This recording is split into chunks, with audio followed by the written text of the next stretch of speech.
Ashamaa jirra jirtu hordoftoota koo nagaa qabdu nagaa kootii isiniin jedha. Har'a jechuudha akkatatti paaswoordii feesbuukii keenya dagannee yookiin irraanfannee haala kamiin akka argachuu dandeenyu isinitti agarsiisa. Agadhuma na waliin tura. Paaswoordii fi lakkoofsa illee tarii bannee kaane jechuudha. Lakkoofsa ittiin banne illee dagachuu dandeenya. Lakkoofsa tarii namarraa fudhannee ittiin banannee kaane lakkoofsan dagachuu dandeenya jechuudha. Kanaaf lakkoofsa sanaaf paaswoordii daganne haala kamiin akka argachuu dandeenyu isinitti agarsiisa. Fuulduratti illee paaswoordii yoo daganne akkamittiin akkuma moobaayilii keenyarraa haala kamiin haala salphaatiin moobaayiluma keenyarratti paaswoordii sana argachuu dandeenya. Fuulduratti illee yoo daganne jechuudha. Haala kamiin akka argachuu dandeenyu isinitti agarsiisa. Karaa lamaanis isinitti agarsiisa. Kana agadhumaan waliin tura viidiyoo koo laayik godhaa warroonni haara dhuftan immoo subscribe naaf godhaa isiniin jira. Karaalee lama kana isinitti agarsiisa. Jalqaba seetingii keessa seentu. Erga seetingii keessa seentanii haala kanaan ol buttanii jechuudha. Ol harkistanii iddoo Google jedhu kanarra kunoo isinitti mul'ata jedhee yaada achirra tuqxu.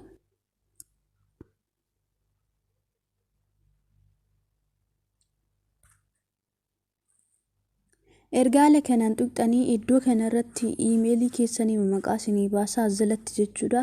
Iddoo manaajur Google account kan jedhu kanarra tuqna. Ergaala kanaan tuqnee jalatti barreeffamni jalaa kun innaannaa jechuudha. Akkasii soobunni siqaa akkasii soobunni siqaa. Kanaaf nuti iddoo kanarratti kun iddoo security jedhu kanarra tuqna. Iddoo security jedhu kanarra tuqna. Ergaala kanaan tuqnee akka xiqqoo ishii ol bunnaa jechuudha. Asirraa quba keenyaan ol bunnaa jechuudha. Iddoo kanarraa ammallee ol bunnaa.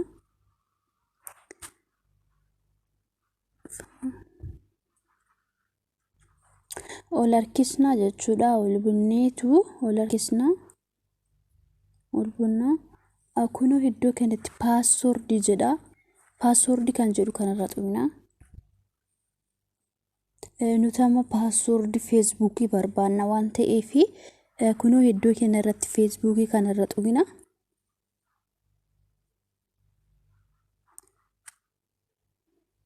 Ergaala kanaan tuqnee asirratti amma iskiriinii fuula keenyaa ittiin cufannu jechuudha. Fakkeenyaaf yeroo jalqaba moobaayilii keenya bannu paaswoordii isaa nu gaafata jechuudha. Paaswoordii iskiriinii moobaayilii keenya achirratti itti gashinaa jechuudha.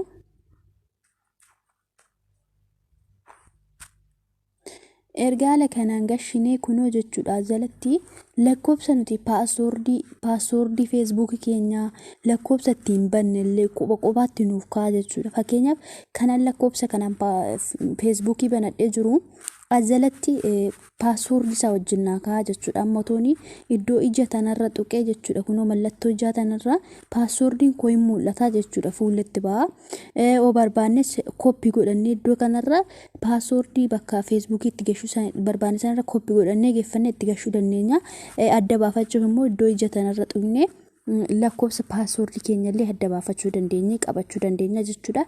Moobaayiliin keenya akkuma nuti itti gashineen paaswoordii keenya seef nu godhe ofuma isaatiin nu qabata jechuudha. Warroonni fuulduraaf illee dagachuu dandeessan as dhuftanii paaswoordii keessan argachuu dandeessu.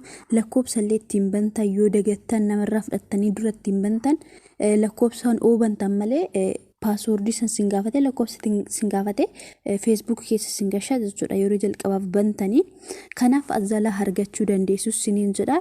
Muluu isaatu azalatti haala kanaan siniif qabatee jira. Haala kanaan azala fudhattanii itti gashachuu dandeessu. Kuni kana fakkaata. Karaa biraa isinitti agarsiisa ammoo. Karaa seetingii kana fakkaata ammoo karaa biraa isinitti agarsiisa jechuudha. Karaalee biraa suni Google Chrome keessa seenna jechuudha. Chrome kanarra tuqna. Chrome kana ni qabdu moobaayilii keessanirra jechuudha. Chrome kanarra tuqna.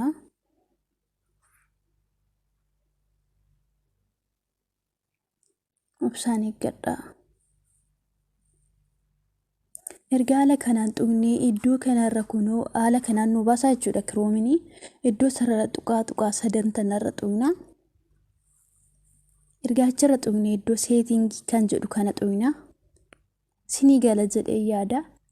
Ergaala kanaan tuqne iddoo kanarratti kunoo iddoo kanarratti paaswoordii jedha jechuudha. Asirratti paaswoordii kan jedhu kanarra tuqna. Ergaala kanaan tuqne kunoo asjalatti jechuudha. Lakkoofsa ittiin banne asjalatti nuuf fidaa jechuudha.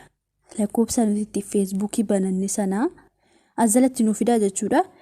Kan Google illee paaswoordii Google illee asirra tuqne ni arganna jechuudha. Kan jalqaba yeroo moobaayilii keenya bananne. Amma yeroo asirra tuqnu lakkoofsa as keessa yeroo asirra gadi tuqnu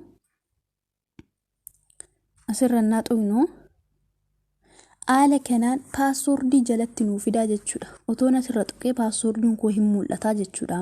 Koppii godhee fudhees deemuu nan danda'a.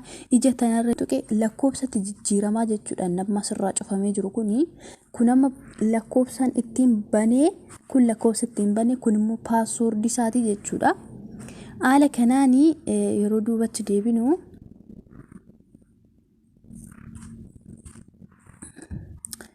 lakkoofsa ittiin banne illee asjalatti nuuf qabee jira jechuudha.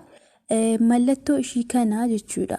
Warri diingata sinjala cufaa ta'e as gubbaarratti mallattoon kun banaa ta'uu qabdi. Maaliif seef paaswoordii jedha waan ta'eef moobaayiliin keenya otoo nuti seef hin godhatiin ofuma isaatiin nuuf seef godhaa jechuudha. Kanaaf warri ishiin kun sinjalaa cufaa taate ishiin kun kanatti sinjalaa jiraatte jechuudha. Oofoo jiraatte oof taate oo jiraatte oonii godhachuu qabdu jechuudha. Maaliif paaswoordii keessan fuulduratti illee yoo hin dagattu ta'e as keessatti seef isinii godhee isinii qabee ta'a jechuudha moobaayiliin keessanii. Haala kanaan paaswoordii asjalaa argattanii itti fayyadamuu dandeessu jechuudha. Akkaawuntii google.com kan jedhu kunis haala kanaan paaswoordii googilee keenya illee jechuudha asjalatti nuuf qabee jira jechuudha. Amma paaswoordii asjala jira jechuudha kiyya.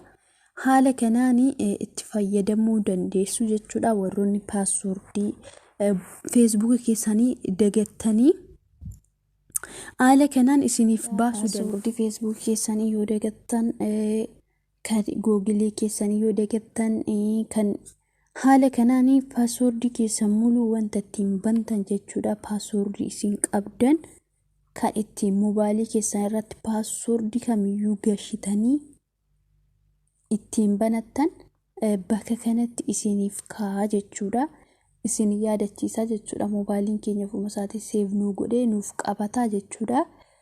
Kanaaf isin immoo warri dagattanii asirraa itti fayyadamuu dandeessu jechuudha. Paaswoordii keessan warri dagattan lakkoofsa keessan warri dagattanii kana fakkaataa barnoonni akka irraa barattan abdiin qaba.